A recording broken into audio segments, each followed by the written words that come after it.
सुस्वागतम आपके अपने YouTube चैनल हिंदी विजय में। तो आज हम कहानी पढ़ने वाले हैं दुनिया का सबसे अनमोल रत्न। लेखक हैं इसके मुंशी प्रेमचंद जी। 1907 की ये रचना है। 1907 में ये प्रकाशित हुई थी जमाना में, और ये कहानी सोजे वतन में जो संकलित की गई थी 1908 ईस्वी में की गई थी। तो दोनों वर्ष याद रखिएगा। कहानी की तरफ बढ़ने से पहले मैं आपको बता दूं, जो ये दुनिया का सबसे अनमोल रत्न है, इस कहानी में जो दिल फिगार है, इसके सच्चे प्रेम को आधार बनाकर ये कहानी लिखी गई है। और क्या प्रदर्शित किया गया है कि जो भारत देश के वीर सिपाही हैं, उनकी वीरता और जज्बे को इसमें दिखाया गया है, जिसमें अंतिम क्षण तक अपने वतन की रक्षा करने के लिए जंग के मैदान में दुश्मनों से वो युद्ध करता रहता है। और जब उसे ऐसा प्रतीत होता है कि अब वह अपने वतन की रक्षा नहीं कर पा रहा है, तो इस जो जो हमारा जो सैनिक है वो भारत माता की जय कहकर उसी धरती पर अपने प्राण त्याग देता है। अंत में यही देखने को मिलता है, ये हमें देखने को मिलती है। तो कहानी की तरफ बढ़ते हैं। दुनिया का सबसे अनमोल रतन। लेखक अगर परिचय देखना है प्रेमचंद जी का, तो इससे पहले की जो कहानी है उसमें आप देख सकते हैं, क्योंकि हमारे पाठ्यक्रम में मुंशी प्रेमचंद जी की 2 कहानियां संकलित हैं। तो ईदगाह कहानी में इनका परिचय देख सकते हैं। तो लेखक कौन है इसके? प्रेमचंद उस समय धनपत राय नाम से लिख रहे थे। तो लेखक प्रेमचंद है, लेकिन धनपत राय नाम से इन्होंने लिखा था। इस कहानी को धनपत राय के नाम से ही लिखा गया था। कहानी का स्वरूप अगर देखें तो आदर्शोन्मुखी यथार्थवाद इसमें देखने को मिलता है, क्योंकि ये आदर्शोन्मुखी यथार्थवाद है, फिर ये यथार्थवादी अधिक हो गए थे।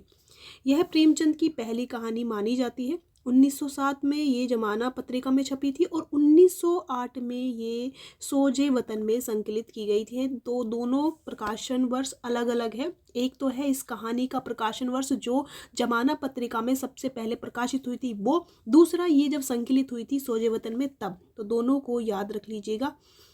सोजे वतन क्योंकि इनका कहानी संग्रह है, इसमें ये संकलित है, तो इस कहानी को संग्रह को देख लेते हैं। तो ये जो कहानी संग्रह है सोजे वतन, इसको हिंदी में अगर देखा जाए तो राष्ट्र विलाप नाम दिया जाता है। कहानी में 5 कहानियां संकलित है और उर्दू में ये कहानियां लिखी गई हैं।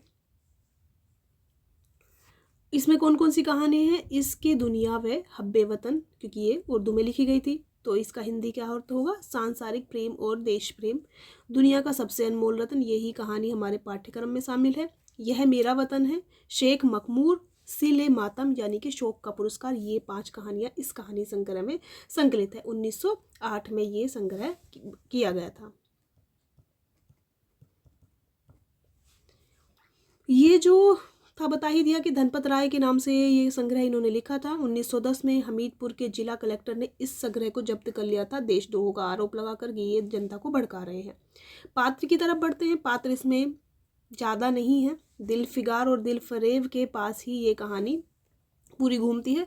अधिकतर देखा जाए तो दिल फिगार के आसपास ही ये कहानी घूमती है। और दिल फिगार कौन है? दिल फरेब का सच्चा आशिक है। ये कहानी का नायक यही है।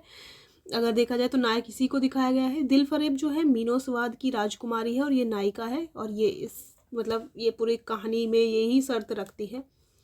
गौण पात्र जो है इसमें कौन है? काला चोर है, भोला भाला एक लड़का है, एक बुजुर्ग है, वीर सिपाही है आदि इसमें जो हमारे गौण पात्र हैं।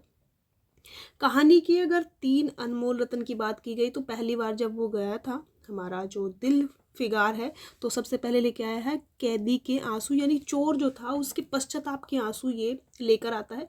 दूसरी बार जब ये जाता है तो क्या लेकर आता है? प्रेमी की चिता की राख लेके आते हैं, कि वो सती हो जाती है तो उसकी राख लेकर आते हैं। तो 2 बार जब ये लेकर आता है, तो जो दिल फरेब है इसे वापस भेज देती है कि हाँ ये अच्छे हैं, मतलब अच्छी बात है, ये मैं मान सकती हूँ कि ये अनमोल रत्न है, लेकिन ये इससे ज़्यादा अनमोल रत्न, यानी कि दुनिया का सबसे अनमोल रत्न लेके आना है। अंत में जब ये खून का कतरा लेकर आता है, किसके? जो एक वीर सिपाही है उसके खून का आखिरी कतरा लेकर आता है, तो इसी को ये इस कहानी में दुनिया का सबसे अनमोल रत्न स्वीकार किया गया है। ठीक है, तो ये चीज़ भी याद रखिएगा। कहानी की महत्वपूर्ण स्थापना है कि क्या क्या इसमें कहानी में दिया गया है, ये देख लेते हैं।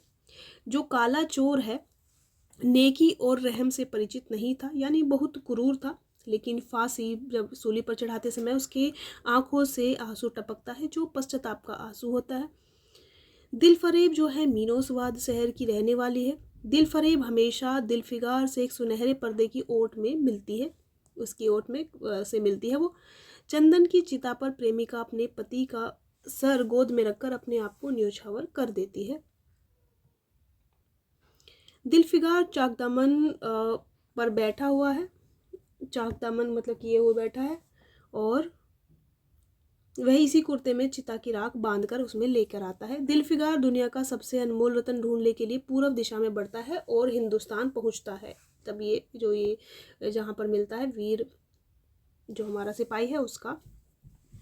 महत्वपूर्ण पंक्ति अगर देखी जाए तो इसमें है, अगर तू मेरा सच्चा प्रेमी है तो जा दुनिया का सबसे अनमोल रत्न मेरे दरबार में लेकर आ, तब मैं तुझे अपनी गुलामी में कबूल करूंगी। ये दिल फरेब बोल रही है दिलफिगार से। तू मोहब्बत का दावा करता है और तुझे इतनी भी खबर नहीं कि मोहब्बत का इरादा मोहब्बत के रास्ते की पहली मंजिल है। मजबूत इरादा सॉरी।